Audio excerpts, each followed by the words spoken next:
When performing the timed up and go test, the only materials you need are a tape measure, some tape, and a timer. So you will measure 10 feet out from where the client would be sitting in their chair and mark it with a piece of tape so they know where to turn around and walk back to their chair. And then you would need a timer just to record the time it takes from when they stand up to when they sit back down in their chair.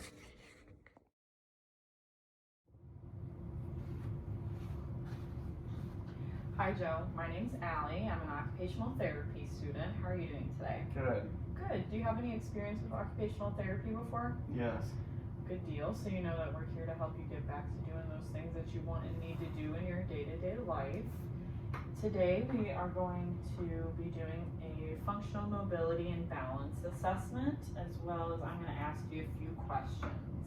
We'll go ahead and get started with that if you feel good about it. Mm-hmm. Perfect.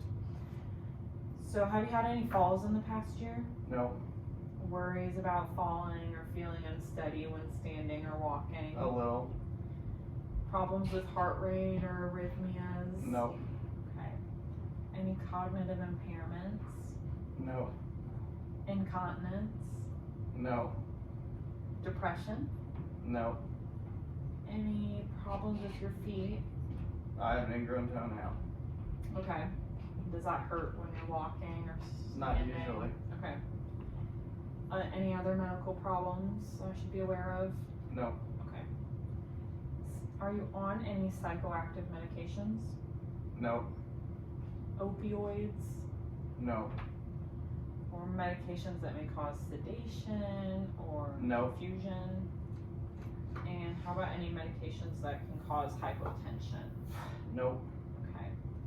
And have you had an eye exam in the past year? Yes. Do you know what your acuity is? I am 2018. Okay, perfect. So, what we're gonna do now is the timed up and go test. So, you're gonna be sitting in this chair here. I've got two pieces of tape, your starting ending point there.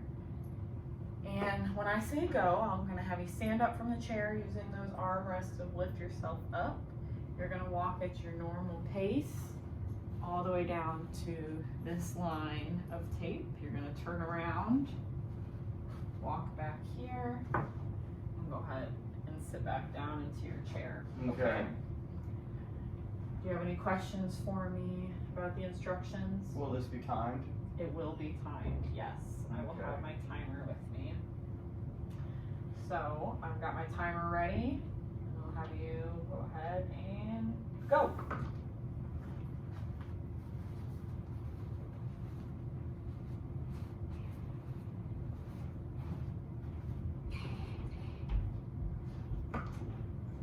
Perfect.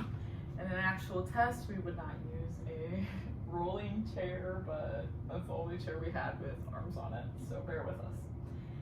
And your score was a 12.62, and for community dwelling older adults, if they were to score over a 14 seconds on the timed up and go, then they would be at a higher risk for falls.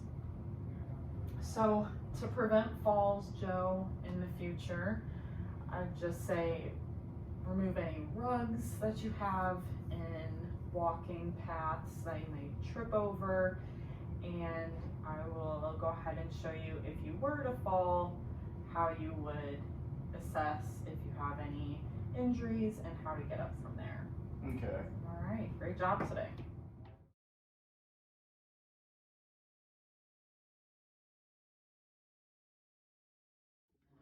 Okay, so if you were to fall and you find yourself on the floor like this, take a second and assess your body for any injuries from toe to head. So you're gonna start by moving your toes, your ankles, wiggling them, feeling around for any pain. If you feel okay at the ankles, you're gonna slide your heel back and assess your knee and your hip. And do that for both legs.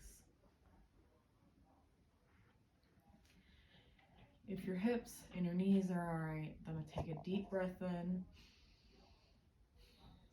We're gonna check the ribs and then check your wrists, roll them out, both elbows, and then you'll move your head side to side again, assessing if there's any pain at any point. Stop what you're doing. But if you assess your body and you feel okay, then you're gonna put your arm out to your side. You're gonna raise that knee, and you're gonna bring the opposite arm on over, and you're gonna push yourself up with that arm into a seated position. And from here you can scoot forward and you can scoot back. In this case, I'm gonna go ahead, scoot myself back to the couch and use my elbows and hands to lift myself up into a seated position on the couch where I can get up and hopefully get to a phone to call emergency services.